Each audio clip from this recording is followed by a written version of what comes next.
Quatrième jour. Élection de saint Joseph. Premier point. Combien sa mission a été sublime. Considérez que saint Joseph a été choisi de Dieu pour être l'époux de Marie et le père nourricier de Jésus. Il a été choisi pour veiller sur le salut de cette Vierge et de cet enfant, pour vivre avec eux, pourvoir à tous leurs besoins et mourir entre leurs bras. Quelle sublime vocation! Qu'elle est digne de l'admiration de la terre et du ciel. Ô dignité incomparable, s'écrie le célèbre Gerson, la mère de Dieu, la reine du ciel, appela Joseph son époux et son Seigneur. Le Verbe divin l'appellera son Père et lui obéira pendant 30 ans, comme au lieutenant du Père éternel. Ô Jésus, ô Marie, ô Joseph, vous formerez sur la terre une glorieuse Trinité, en qui l'auguste Trinité du ciel mettra toutes ses complaisances.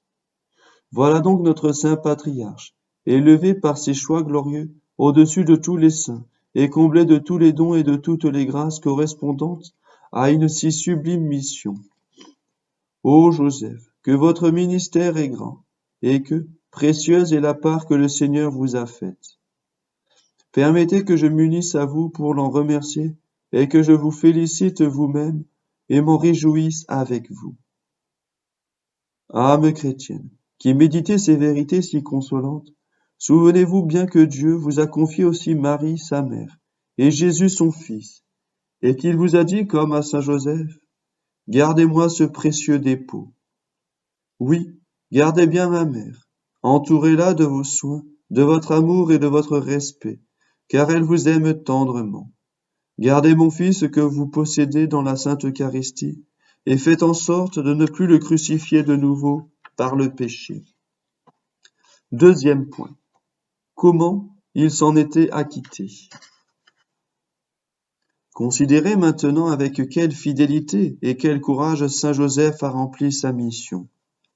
C'est pour correspondre au dessein de Dieu qu'il s'est appliqué à la pratique de toutes les vertus, qu'il a accepté tous les dévouements les plus intimes, les sacrifices les plus obscurs, qu'il a essuyé les rigueurs de la pauvreté et la tristesse de l'exil, qu'il a prodigué ses travaux, ses sueurs, sa santé et sa vie.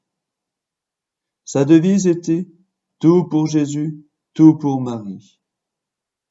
Il les a protégés, nourris, sauvés à Bethléem, en Égypte, à Nazareth.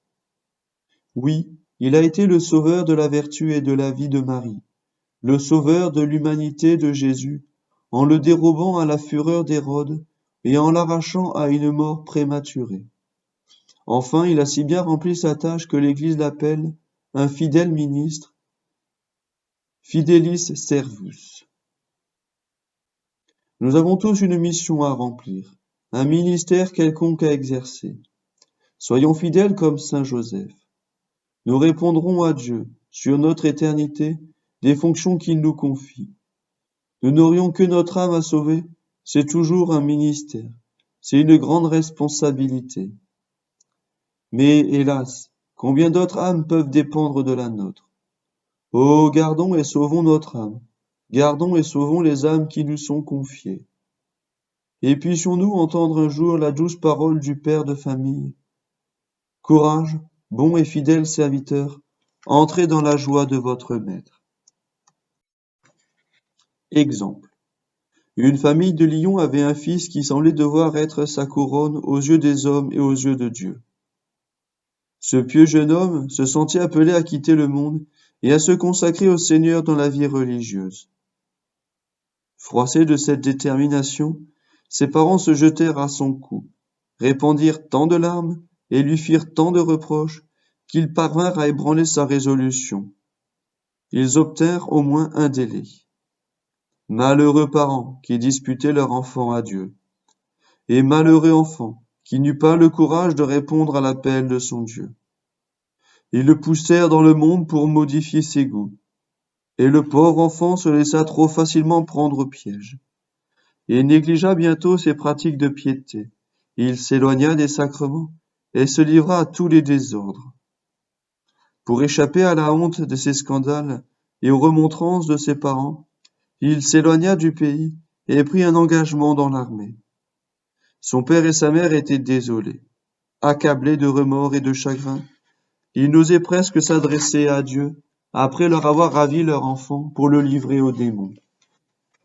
La pensée leur vint de s'adresser à saint Joseph pour obtenir à la fois leur pardon et la conversion de leur fils. Ils commencèrent donc une neuvaine avec plusieurs personnes pieuses et prièrent avec la ferveur la plus vive. Ô merveille, digne d'inspirer toute confiance à ce glorieux patron. À peine priait-on depuis quelques jours que le prodige venait frapper à la porte de la maison paternelle et se jeter en pleurs aux genoux de ses parents. Il était tout changé. Le père et la mère fondirent en larmes et embrassèrent, en pardonnant ce fils ingrat, redevenu chrétien, et la joie rentra avec lui sous leur toit. Ils le devaient à saint Joseph, et ils lui rendirent de solennelles actions de grâce. Apprenons par cet exemple combien il importe d'écouter la voix de Dieu et de correspondre à la grâce de notre vocation. Prière. Ô bienheureux saint Joseph, obtenez-moi d'être fidèle à l'appel de Dieu et de remplir saintement ma destinée sur la terre.